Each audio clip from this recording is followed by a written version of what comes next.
Have we said anything funny enough that can be an intro yet? Like 10 times over. Okay, I'll You'll have to find it. Then. Okay, you ready? Paul, you ever feel like Paul's just using us for our funny one-liners? Pretty much. Yeah, that's what I try to induce for the first 10 minutes of when we start talking. The only reason. And there we go. That's actually going to be the intro. Remember, 8 minutes in. Okay, right. Come on, I knew that, Paul. That's why I said that. Welcome everyone to the 17th episode of the Joey Podcast? Question mark? 17? Nice. I think it's on 7. I think we're on 17. We are a mountain bike podcast that we talk about everything to do with mountain bikes, but at the same time, nothing to do with mountain bikes. But we try not to get lost in the technical world of head angles and those all-important stroke lengths. Lengths. Today on the show, we have myself, because I never introduced myself first. So I'm going to introduce myself. My name's Paul, the Punter. Colon. Why did I say colon? Me and Paul's colon. That I share with Josh, otherwise known as Josh to our Swedish listeners. And this is what Josh sounds like. Hi, my name is Josh, and I have a problem. I felt like Paul. I felt like your introduction was like that. You're like, hi, I'm Paul, and I was like, I'm an addict. That makes sense. Yeah. And also we have Sheyn, otherwise known to his family, Sheyn. My family calls me the crashing dad. Hi, I'm Sheyn, and I have two weird friends that I podcast with every Tuesday night. Just imagine you opening the door, your kids. The crashing dad is home. Come home, crashing sister. Yep. Does that actually happens though, doesn't it? Everybody. Yes. I wear my name tag. It says the crashing dad. I do walk through town and people call me the Punter as I walk through. Yeah. Like, Punter! I don't think they know about your channel, though. No, they don't. Everyone's like, you what? Anybody who hasn't been to Squamish, it makes Squamish sound like the smallest town. Like you just walk everywhere. Hey, everybody. Hey, look, it's the Punter. Gotta like leave it to Beaver. Hi, everyone. What is it? What is it smaller? Bellingham's bigger than Squamish for sure, isn't it? Oh, I don't know. Maybe, yeah. We're 20,000. Oh, we're like 80. Oh yeah. Wait, Sheyn, where do you live? Grand Junction, Colorado. You live in Grand Junction. With the whole, it's all squished together. It's like 70,000, so it's decent. Oh wow, size. Okay. Cool. All right, should we talk about where we rode this week, boys? Yes, let's do that. You guys both went to destinations and made lots of videos about it. You want to start? I literally did nothing. No, you didn't. That's I looked at that and was like, oh, Sheyn didn't ride at all. And I went, wait a minute. I know he definitely rode 3 times. I butted mine up right up against yours. Hashtag go follow us on not Instagram. What is it? YouTube. Go follow us on YouTube. Vine? Follow us on Vine? Vimeo. Vimeo, yes. That's the future. Yeah. Go on, Sheyn. Where did you go? Well, you inspired me so much with your daily vlogs. So I went out for 3 days, Friday, Saturday, Sunday, to Moab outer bike. And I had a poor attempt at daily vlogs, as well as a poor attempt at trying to do the clickbait thumbnails. I thought... Oh, go ahead. I enjoyed every single one of them. And I would message Sheyn in the morning demanding where the video was. Where's the video? Dude, it's so stressful. Like, I'd drive home and get home, do the dinner and bath time and put to bed, and then up till 2 a.m. doing the video thing, and then back up at 6 a.m. to drive over to Moab. But it was so fun. It really was so hard. It really was so fun. I love it. I don't want to call anybody out, but there's one of my fellow podcasters who I watch every single one of their daily vlogs last week, and then the other one I watch at least one. What? Wait, I don't know. I couldn't. First of all, let's. Josh only watched one of mine. Wrong. Yep, I'm fine. I actually watched many of Paul's. He actually said, didn't he say Poundcaster? I swear he said that. Poundcaster? I could be wrong. Let me know in the comments if I'm wrong. Pod. Oh, sorry. Let me speak like Paul. A podcaster. I'm Paul. A podcast. Oh, right. Okay. I didn't have the right ears on. I said podcaster, y'all. Oh, that actually makes so much more sense. Do you know, I was with someone today, a Canadian, calling someone in Minnesota, and they have the same problems that I do with Canadians. And I was just sat there enjoying it so much. They'd say just like, V8B, and they're like, I'm sorry, I didn't get that. And I was just like, yes. Minnesotans, they go on the parking ramps and they go to Costco and they have a real nice time. Oh, sure. Oh, yeah. It's so close to kind of the rural Canadian accent that sometimes I get confused.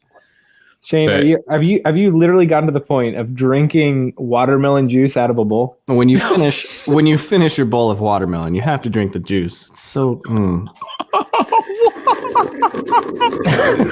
can't see this. This is the best thing I've seen in a while. Go on our YouTube channel. Go to whatever minutes this is. Do yourself a favor. I'm going to guess that it's like 6 minutes in. Wait, it'll be the same on the podcast. Just look at what you're listening to right now and translate that. All right, so Sheyn rode a Moab. Everyone. Math is hard. I also rode, I think, 4 days in a row in Bellingham, and just normal rides, but two fun things. Number one, I kind of did a cross-country ride, and then I realized it at the end, and then I just quit mountain biking. But anyway, and then, yeah, because it was like almost like road biking. And at that point, like life's just, not worth it. Yeah, exactly. I was going to finish the sentence, but then that might give like some acknowledgement towards road biking, and I didn't want to. Anyway, and then I went and rode a trail I haven't ridden in a long time. And okay, this never happens. I rode a trail I haven't rode in a long time. I was like, I'll go ride it by myself. This will be fine. And then I drop in, and I was like, oh man, this is rowdier than I thought. And then about halfway down, I thought, man, I could get seriously hurt. And by the end of the trail, I was like, that feels like it got 3 times harder than it ever was before. It blew my mind. I'd never had that happen to me before. What, like washed out? Or there was a lot worse? Yeah, I think it was just like because it's been ridden so much. Definitely needs a couple shovels. Yeah, it was intense. Yeah. Or you were getting worse. Probably no, that. it's the trail's fault. It's the trail's fault. Josh, Thank you. Thank you, Paul. You're right. Josh, you're right. Paul validates my excuse, which shows me that it was there. Sheyn, you're right. That never happens. Yeah, so that was my week of riding. Paul, what about you, man? You had a busy week. Dude. I rode too much. 7 days in a row of bike park. Whoa. And then making videos. 7? I rode too much. No one should say that. No, but it's true though. You can get biked out. Like, and it kind of normally happens at this time of year, which is why I drive to Moab normally around about now-ish. And then I get reinvigorated for mountain biking, because it's just like the difference between here is that there's always the stress of the send. The stress of the send, is that a new term? It is now. I did watch your video where you talked about this, Paul. Yeah, it got really got too much. And I realized that perhaps rather than, and I know this is going to sound obvious to a lot of people, but I'm going to stop dwelling on all my bikes. And I'm actually going to start dwelling on my mental issues that I have with mountain biking, I think. We've been telling you that this whole time. Yeah, see, like for those, this is the way. My face is in complete shock right now. This is like, I've never heard this before. Keep going. Yeah, but I mean, no, I did, but I always thought, so this is why it's kind of not a revelation right now, right? But it's more of a revelation. It's all about feeling comfortable on the bike, okay? And I would automatically place that with the setup, and I do still think there's a couple of things that I've messed up this year, but I'm not going to talk about it. Thanks. High speed compression. This is matching. It's just rebound, Sheyn. This is matching our introduction. Hi, my name's Paul. I have a problem about mountain bike setups. Sorry, keep going. No, I don't want to get into it because I'm so bored, but I had a revelation today, because obviously the downhill bike feels amazing. And I looked at how the rebound is, and I was like, oh, okay. But I don't want to get into it, because really it's just about, like, the fact is that I was never really comfortable apart from a few times this year. And I need to kind of struggle with that anxiety of the stress of everything. Well, we all want to know, including the listeners, how many clicks? Just tell us what is right. No. How many clicks? Oh. No, I think I had my fork too fast. Oh. Because I always just go to the middle and then go tweak. But if you look on Fox's, so the middle is 10 clicks out from closed. But if you look on, and I ended up like, I don't know, 1 or 2 clicks slower than that. And if you look on Fox's website for my weight and everything, it's like 6, which is quite a big difference, which also probably explains why I kept being like, oh, I need to make my fork softer. And then actually I've just been lost in all that. Paul, but more importantly, that thing you tell us not to do. Yeah, I know, because I hate doing it. Like every time I just want to make this another public announcement. If I tell someone not to do something, it's because I do it all the time and I hate it. Like that's it. Like it's all I will react to myself the same way that I react to other people. Paul, like that's how I've been doing it, and I need to stop. This is reminding me. I don't know if we ever talked about this amongst all the EWS racing. Did we talk about practice and you changing my suspension settings? I don't think we brought this up. You did that secretly, like just reached over no, the dials? No, I made the comment to Paul. I'm like, Paul, like I believe it or not, like you could change all my settings, like not drastically, but like 2 clicks any way you want, and it wouldn't make a difference. And so Paul was like, oh, all right, Josh, I will do that. And then so Paul went in, click, and he like looked at me like, dude, you're hosed. You're pretty so rhythmic. Hosed. Click. Oh. Yeah. And did I hold on. Wait, one second. That is in Super Mario Kart. No, in Super Mario 64. Yeah, that's exactly what we all just did. Wait, no, we'll get copyright. Damn it. Unless we're sponsored, brought to you by not yet, but soon, Nintendo. Nintendo. So Paul to do in Nintendo. So Paul messed with my settings, and I got to the end of it, and I was like, oh yeah, I should probably put those back because my Shockwiz helped me set them. But to be honest, I didn't notice them that much. Now I wasn't going to keep them that way because I don't know why. I'm not superstitious, but I am a little stitious. And so I put them back how I do it. Yeah. But Bad joke. Like some people can just be more familiar. I have a video now where someone is saying, Paul's very sensitive to any changes in suspension. And I was always able to identify what he'd done. By your brakes. By my brakes. You are vindicated. You're so vindicated. Yeah. Now, Paul, there is one thing that we talked about on the podcast last week. Oh, did we talk about it on or off air? I actually have no idea. I was doing so much writing, and then did you see the last episode? It actually did the worst. And I was good. I was like, I've got Matt Dennison in this. Woo, easy. And then it was the worst one. Yeah. So if you guys didn't hear, I challenged Paul. These guys were saying Josh ride an e-bike. Oh wait. I know we've got distracted from the original topic, which was this about your suspension, but we've also distracted from my sub-distraction, which is that I was doing so much writing and video making. Yes. At some points, I was struggling to realize when I was actually riding and not watching a video. It's hard to explain. Dangerous. But honestly, oh, dude, it was the weirdest thing. Like I was riding down a trail and then would kind of snap to and go, hold on a minute. You're actually doing it. You're not actually watching a video. It was very strange. That's so. Anyway, that sounds like a study. Like, can you watch too much POV footage to the point? And Paul, I think you lived it out, but I feel like we should get like 10 people to do an experiment and see if it messes with them the same way. Oh, maybe. I think you have to make it though, because obviously it was just so strange. Anyway, Josh. Yeah. I don't know. I find that with POV, when I watch, whoever's videos online, it kind of focuses on the trail, like right in front of them, not where you would be looking if you were on the bike. So I kind of get into this weird state of like looking right at the trail right in front. And then I go onto my bike and I take that bad habit over. I've got to transition my line of sight. I don't know. Am I alone? No. Maybe not. No, maybe you're completely right. Because there's a little bit of blur out there in 24 frames per second where you should be looking, Yeah. I never looked. Everyone switch to 60. Save Sheyn. GoPro field of view. No 60. Don't do 60, please. Anyway, so I gave Paul a challenge, and the challenge was he only had to clear one jump on A-line. Not all the jumps on A-line, just one, the hardest one. And if he did, I would ride an e-bike and make a video about it. Is that ski jump harder than the moon booter? Absolutely 10 times over. No, Okay. no. Ask 100 people, guaranteed. No. So do you know what I did discover was that the right line is actually harder than the left line. But in terms technically, because the left line, and I stopped and looked at it with Trevor. We analyzed it. Trevor? He just kept, Trail Forks Trevor. Because he kept telling me it's a wedge. The left one is a wedge and the right one is a lip.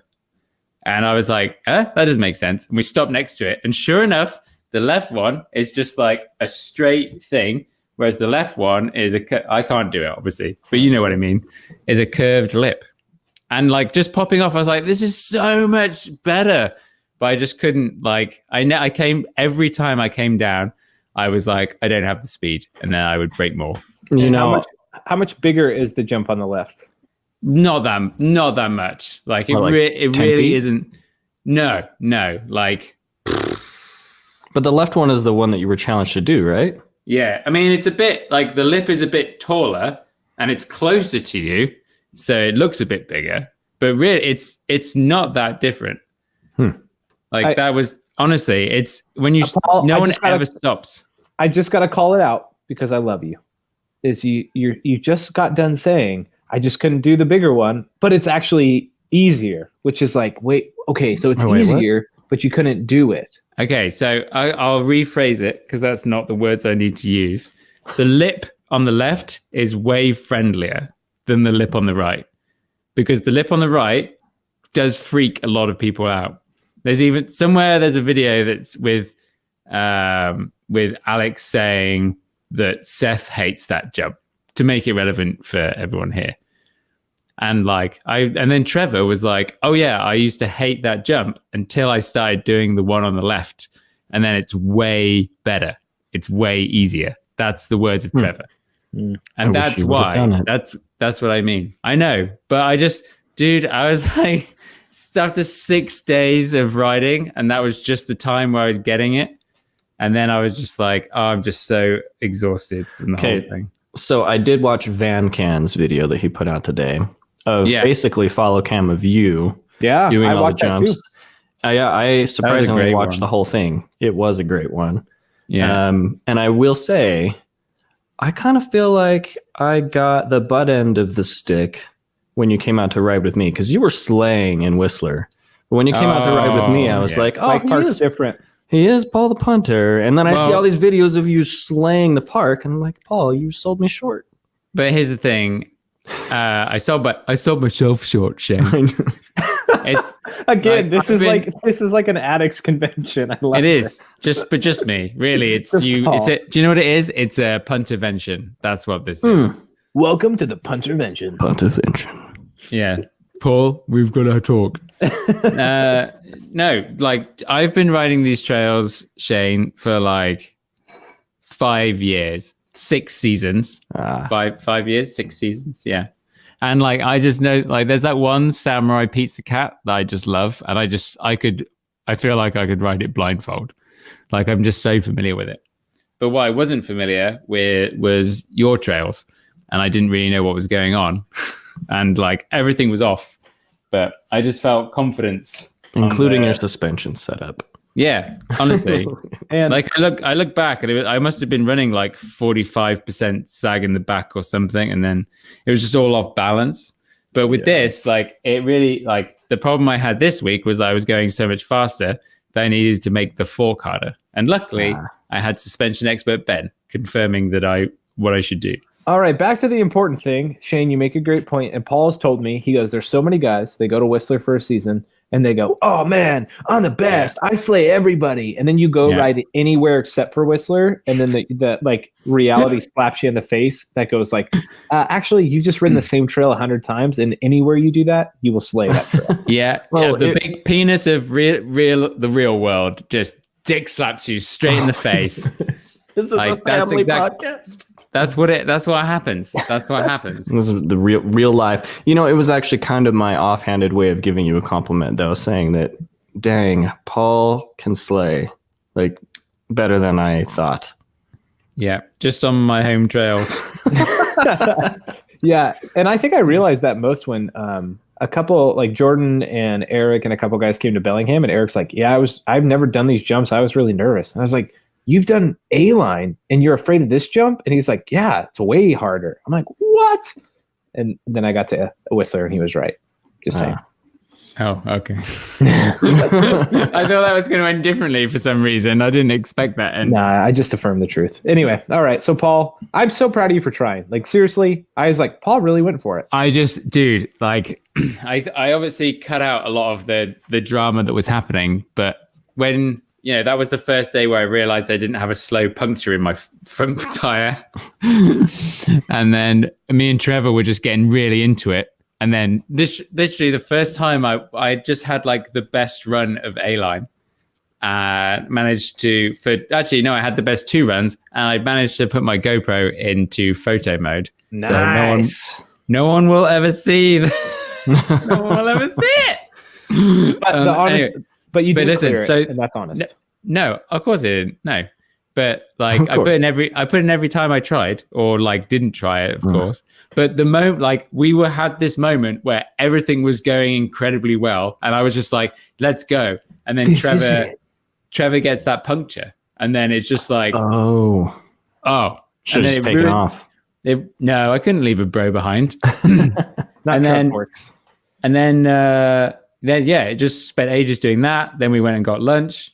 And then we came back up, and then A-line was shut for like 3 more laps. What? Why did they shut A-line?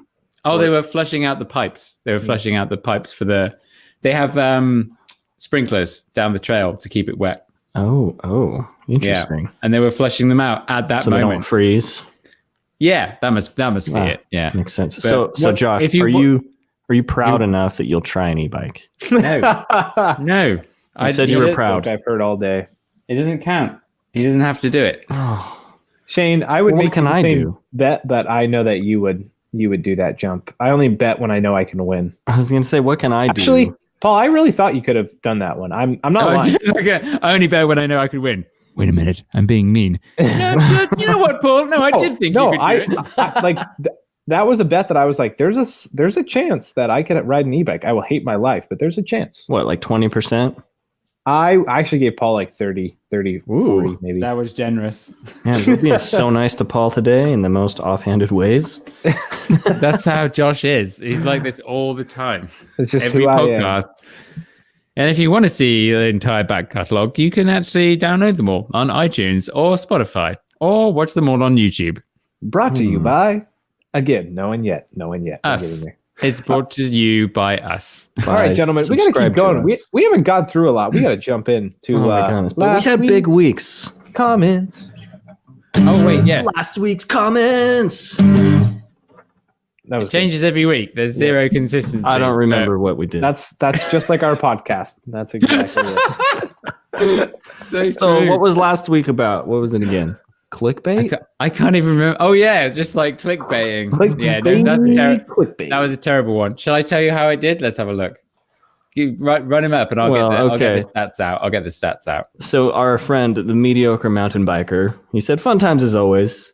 Thanks for the free thumbnail clinic and the Slipknot concert.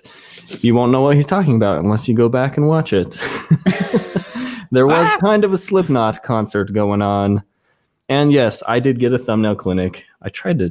How did I do? You gave me the thumbnail clinic, and then I did way better. The Scott wasn't great, though. The Scott one wasn't great. It was actually the best. I was trying to egg you on there. Kidding. It was okay. Oh, no, I thought it could have been. It could have been more like, oh my god.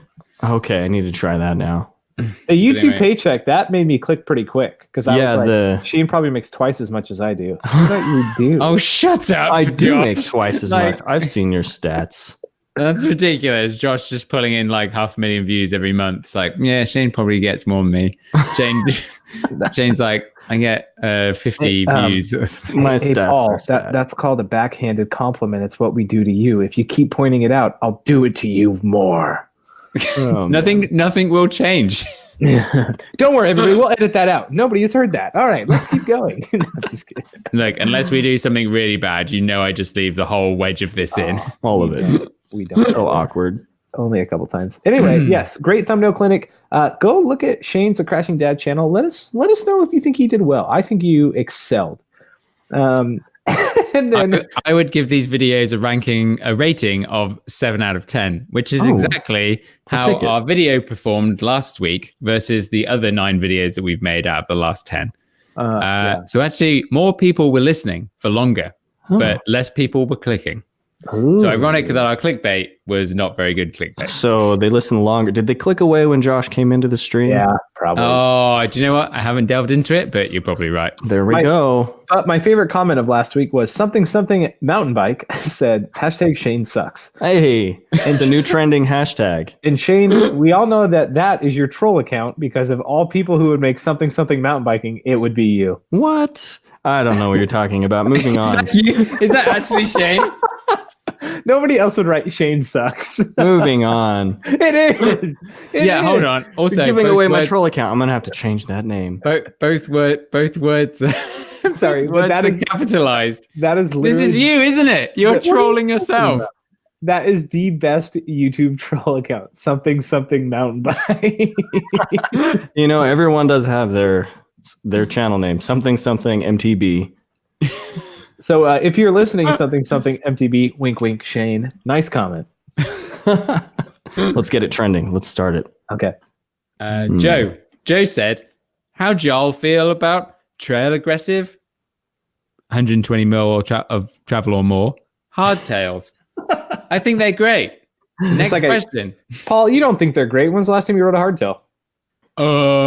I went to the cafe the other jumpers day. don't count. Dirt jumpers don't count. It says aggressive. Is my dirt hardtail. jumper? That is an aggressive hardtail. You know, very any Jumpers hardtail are that not you ride. aggressive hardtails. Any hardtail that Paul rides is not an aggressive hardtail. No, it's a dirt jump bike. They're way cooler.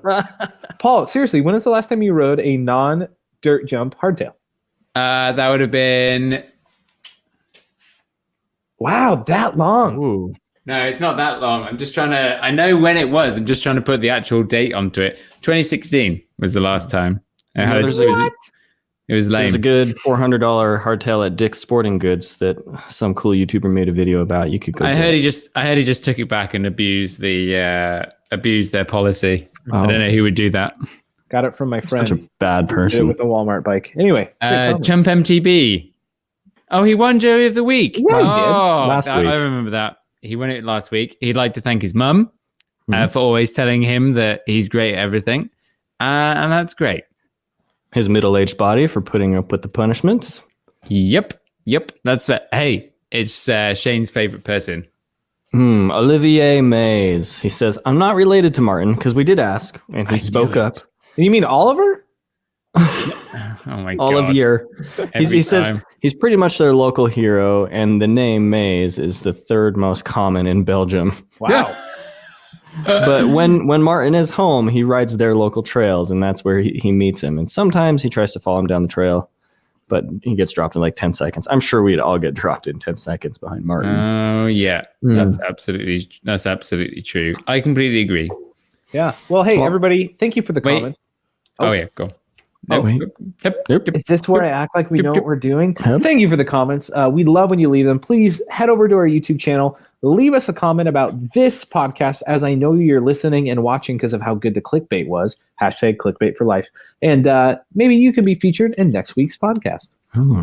And subscribe and give 5 stars and whatever else. And smash that like button. Oh, yeah. All right, time for our favorite segment. It's the one we've all been waiting for. Ooh. Oh, here we go. Okay, we did have a last week comment from Crankzilla. Oh, did I miss one? Oops. He said, No. No, what? Oh, sorry. To Josh. That's no to Josh. Oh, Crankzilla, calling you out, boy or girl. He said, you just had to do emo in the jingle. Let's do a different one this time. He said, I won't tell you what it is. Oh, you just gave it away, Josh. No, I. Joey podcast. That's not the jingle. That's not the jingle. Is it you? Line. Yeah. Is it me? It's the Joey of the week. Yeah. That was great. I don't Can we know have how a to do Can we have a reggae. clean? a cleaner one, just so because I My slightly steel drum- I can get my interrupted you. steel drum if you guys want me to. Did you do some drums? Yeah. You don't have a Does steel reggae drum. have rap? Because if Dude, you there's- interrupted me, I'm looking at technically- one right now. It's rap gay, I believe. Rap. That's a fantastic new genre of music. Yeah, All my right, favorite. Joey of the week. Who, what, when? Aaron Gwynn. I don't think I've seen anything from Aaron Gwynn. Paul, update us on the. Aaron is like so quiet. He's not doing anything. He's just chilling out at Joey home. of the week, being a Is he pro, racing? not doing anything. No, the season's over, Josh. There's no more anything. Oh, I knew that. I knew that. Let's cut to our soundbite from Aaron. You're listening to Hey, Aaron. This is Aaron Gwynn, and you're listening to the Joey podcast. Hey, we got it. Is that what he sounds like? He sounds way different than I thought he would. And you know when you start a regular thing on the podcast, and that was the first time, and then you're going to have to do it every week. Yeah, that's it. Right there. That's another thing. Because I always remember how I did it last time, right? No, it's And it because would be great. It'd be great if next week you had a little Aaron Gwynn like cutout face, and you held that up while you did it. And can if make you're that curious why you just heard Aaron Gwynn and he didn't quite sound like the real one, it's because Paul totally dropped the ball and could have gotten that recording and didn't. One day, I'll get him one day. All right, boys, who's a Joey this week? Let's go to our listener nominations. Oh, thank you, Shane. Commented on YouTube. So if you have a Joey moment, comment your nomination. All right, first up is Brendan Loop. He said, Joey nomination. He was up at Trussell Bike Park the closing day with a few of the boys, me and the boys. The boys. We get up to the top to ride the trail, trestle downhill, for our first ride after lunch, and my buddy realizes his fork is leaking. Says, screw it. So we drop in, and about 3 minutes later, he gets a flat. We fix it and get down the trail another few minutes, and he snaps his chain. It wraps around his bash guard, the chain guide, and at that point, it takes us 15 minutes to get it off. He decides to ride chainless. We head off again, only for him to pop his same tire again. His day was done. 45 minutes, 2 tubes, a leaky fork, and a broken chain, and we've made it maybe a quarter of the way down the trail. Oh, Wow. man. I don't we think all I've have that heard friend. anything. I don't think I've heard anything that bad. No, that's like, we all know that guy though. Like, It out of doesn't the, do anything to his bike. Paul, out of the YouTubers, who is most likely to have that happen? Because you Jordan experienced Boostmaster. Jordan Boostmaster, one of our favorite listeners. Jordan, without a doubt, Jordan is the guy to get a flat. Now, was he running tubes when he got a flat? I can't remember. I think so. I can't remember. If But you're definitely- Jordan, write in and let us know. If your name is Jordan Boostmaster and this happened to you, please let us know in the comments below. Yeah. Oh, man. No, That's a pretty good one. Did you notice what he did in my video where I was riding with him? No. He turned up with 26-inch wheels on his downhill bike. Oh yeah. And he rolled up, and I'm not kidding. This was the face when I first saw him. Okay, hold on. Let me get into character. Close Oh, up. wait. Everybody who's listening, I'm going to narrate this after it's over. Okay, just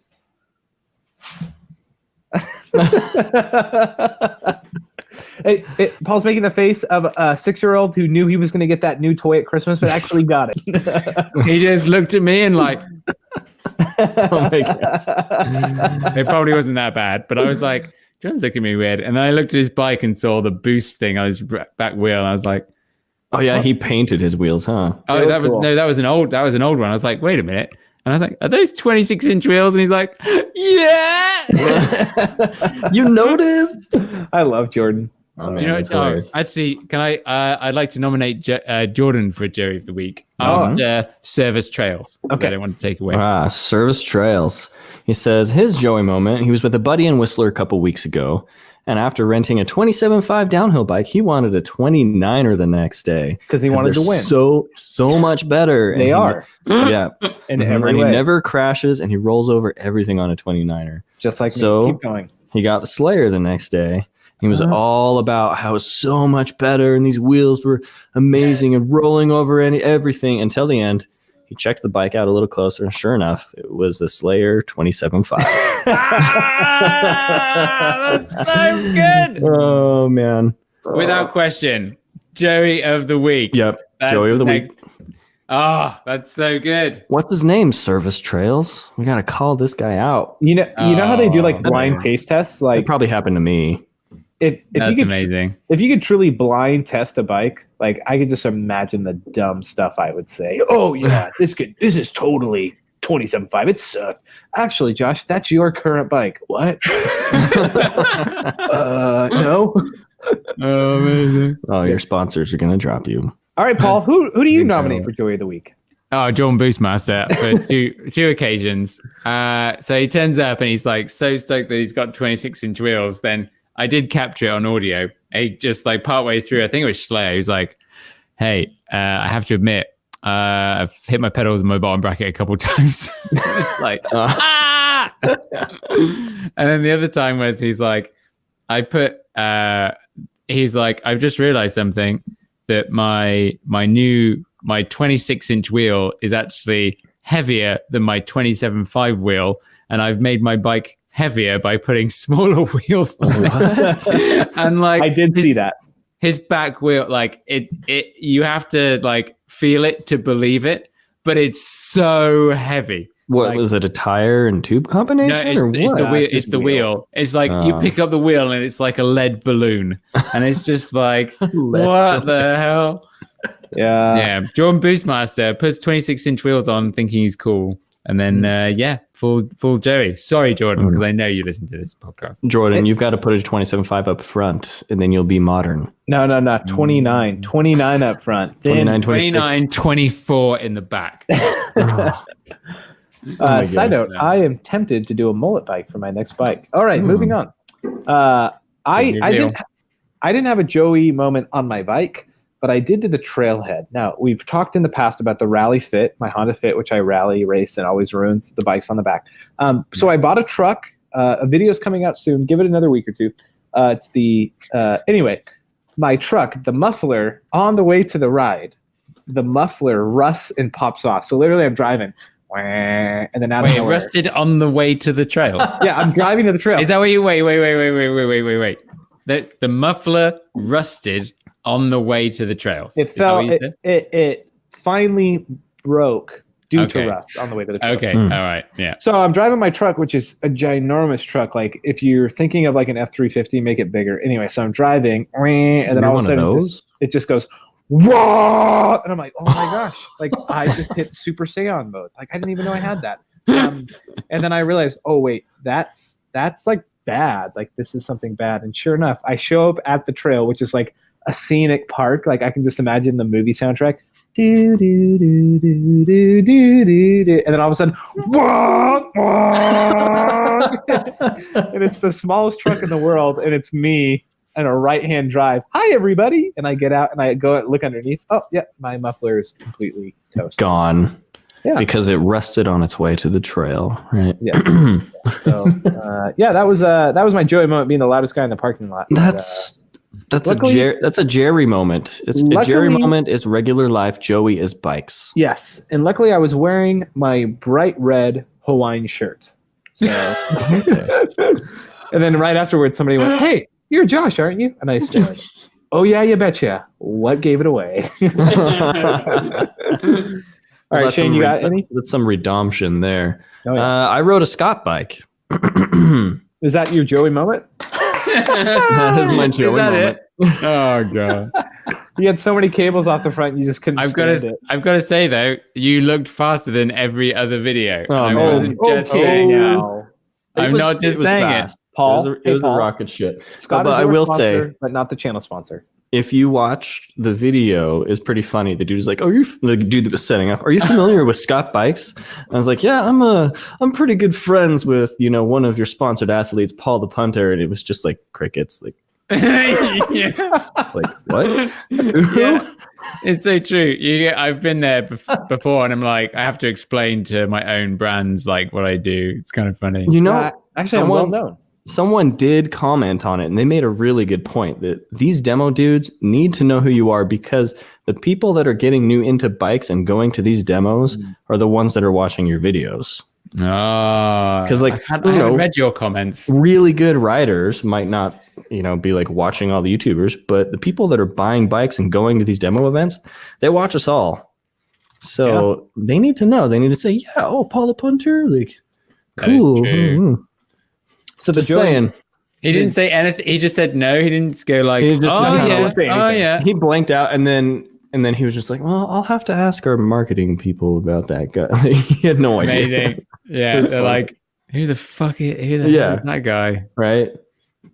And then I chime in like, I have a small YouTube channel. You want a sticker? No. Shane, did you get bombarded by people? I probably gave away 30-ish stickers or so. That's loads. When someone comes up to me, like, hey, like, you spot me. And then I put it in a video. So people are like, oh, I got to spot him in the wild and get a sticker. And, it was really fun. The thing that's best about that is it makes you feel like these little channels that we have created this little community that doesn't have any geographical boundaries. So I love it. It's so fun. It is great. I don't know. Is there a Joey that's the moment best in there? Oh, Jordan said Joey. Well, I haven't said if I've had a Joey moment. I can't. Oh, you must have. Let me think. Like, what do I have so much to choose from?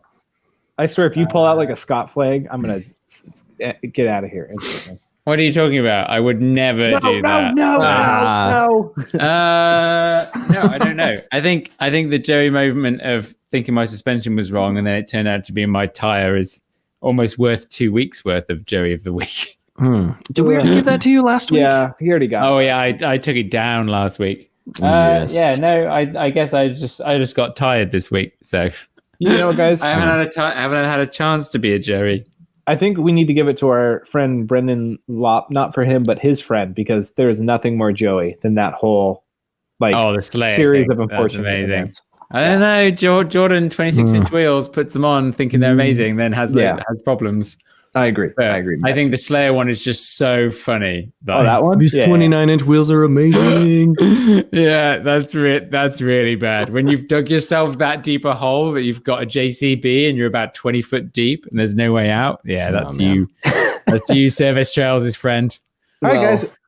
It looks like it's time for clickbait. We're about 3 hours in the podcast. But if you have a Joey moment that you think is more Joey than our Joey moments and Service Trails and Brendan Loop's Joey moments, put them in the comments below, and maybe we'll read your nomination and give you an award. Yes. Moving on. Monetary free award. Moving on, guys. Time for clickbait. Ah, geez, we really haven't discussed. Normally, we actually discuss it at the beginning, but we've done it again. Oh, Shane, yes, the song. Clickbait. Oh yeah, I forgot that happened last week. Amazing. Paul, I actually watch wrote it. down an idea that you brought up that you could say no to this. The struggle of selling a used bike. Who's selling used bikes right now? Everyone's selling used bikes right now. Can we do like how to sell a used bike? Oh yeah, that would be good. How That's to sell a great. used bike. Clickbait. We plan this. Step number And one. thank you in advance, Michael Cunningham V, for timestamping this in the comments Oh, because he's actually been doing it every single week. Yes. Yeah. Thank you. You know what he does? He clicks the podcast and he's like, all right, fast forward. 30 minutes. No, not yet. 45, close, 52. Yep. Okay, cool. Yep, there it is. 52. Podcast length 53. Okay. We've been right around there. Yep. All right, guys. Yes, selling a used bike. It's used bike selling season. Josh. We've all sold used bikes. We've all been there, done that. But it can be a challenging thing. So how do you sell a used bike? Step number one. Guys, this one's going to shock you. The step number one to selling a used bike is you have to own a bike that's been used. Okay, I'm gonna throw another one out. Hold on, you're doing that? You can't do. You can't do that. Hey, I combined two steps because I didn't say step number one, buy a bike. Step number two, use it. I just said. Oh my god. Okay. Oh man. All right, who gets step number two? Step number 2: if you are a YouTuber and you're selling a bike, do not disclose that you are a YouTuber selling this bike because everyone knows how beat to shit it is and they've watched all your videos and how much you've crashed in them. Just throw it online. Yeah, yes, I'm just saying. Because people will look at your videos and they'll lowball you after they see how you've ridden it. Step 3, work with a bike shop and point out how broken your bike is and have full video evidence of your bike actually having a full service, and then send that video to them when they ask what conditions it's in. All right. That's what I did last year, and I sold it. No problems. I I think we've all beaten around the bush. One actually very important point. Number one, assess the damage. Being a bike that's used, you have to understand what needs service, what's broken, what is okay, but probably want to tell somebody about. Because my big thing when I sell a used bike, give full disclosure, right? Nobody wants to be the person who buys a used bike and it actually is a crap hole. Like, be a good person, do your due diligence. Like for me, I'm selling a bike and it's like, hey, yeah, there's a spot in the back rim that's a little bent. The brakes probably need a bleed. Like, shy of that, it's fine. Like, just cover it all, because that way, they know. And then if you say it with all the details, people assume that you're a genuine person and your bike will probably sell faster. Just saying. Yeah. What about, okay, so like if you've got a little dents here and there and the drivetrain, maybe needs to be replaced in a few months or so, I think people can deal with all that kind of stuff and, having to service brakes.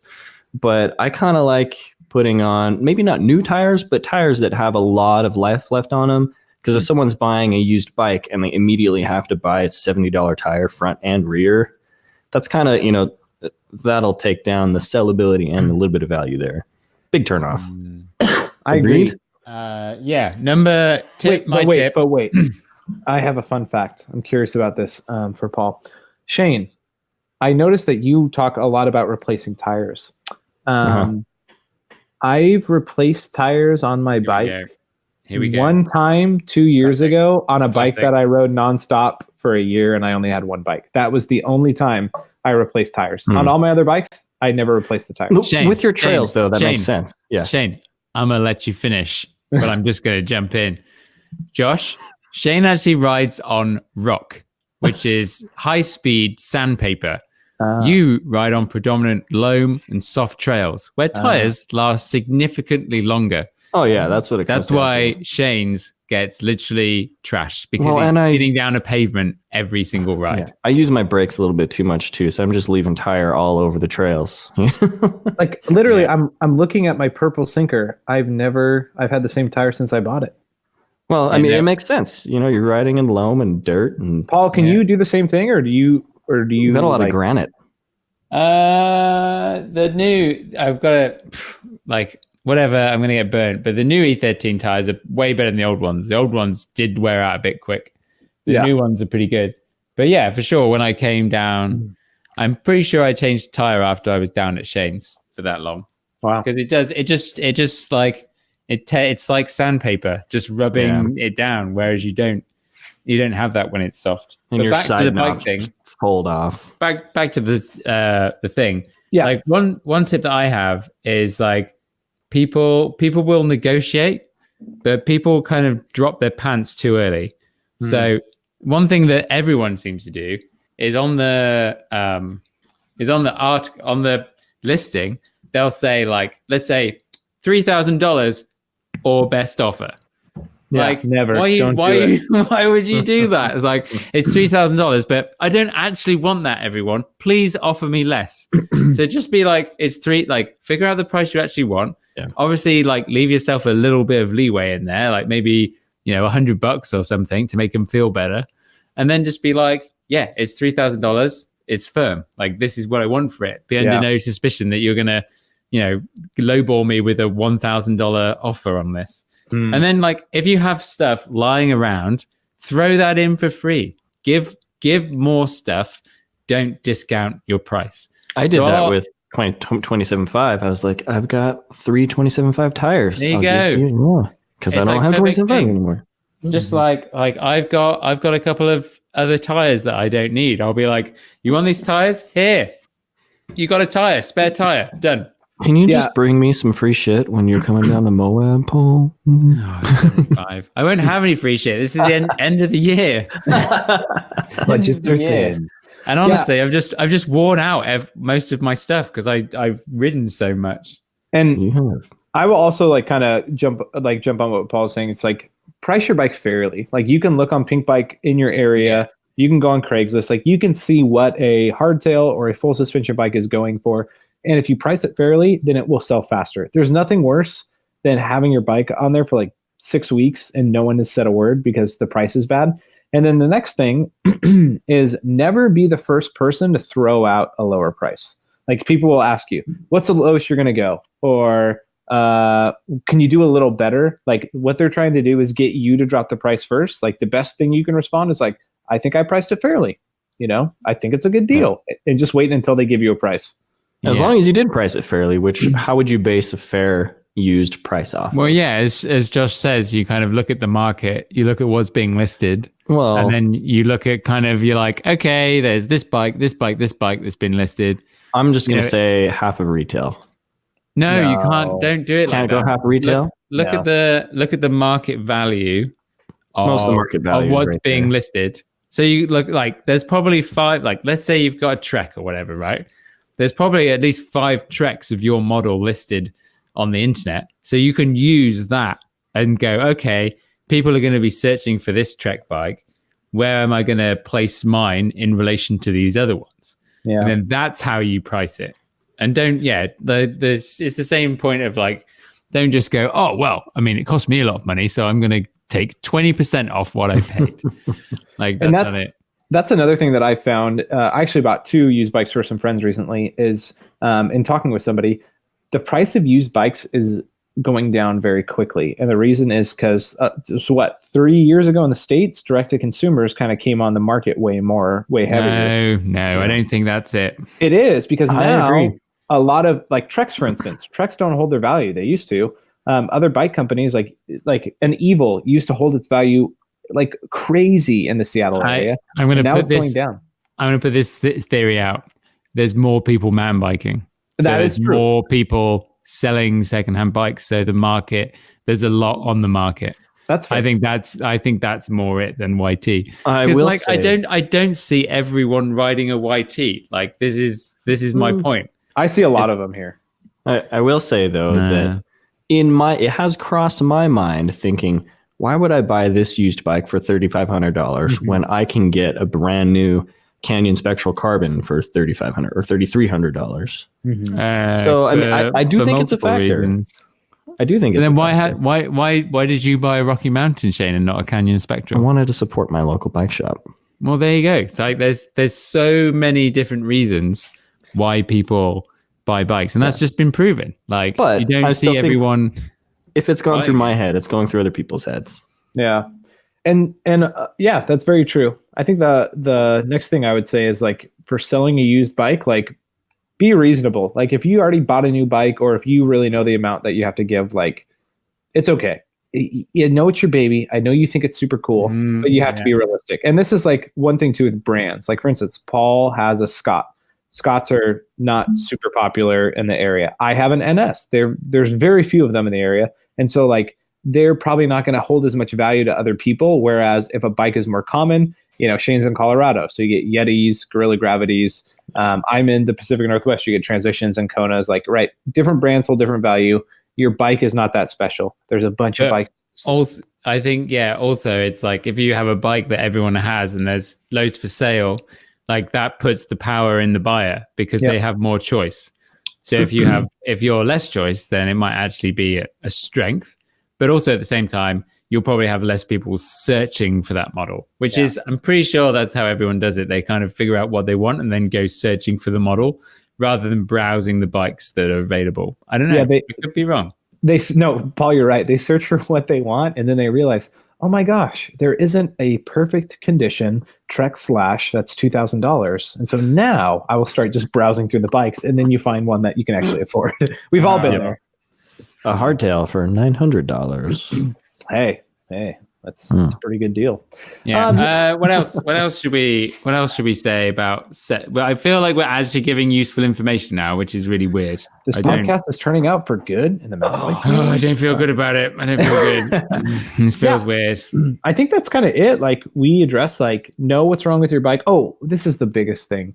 Clean your stinking bike. Nobody wants to buy a used dirty bike. Buying a used bike in general, but people do it, man. It's like clean your bike, make it shiny, make it look nice.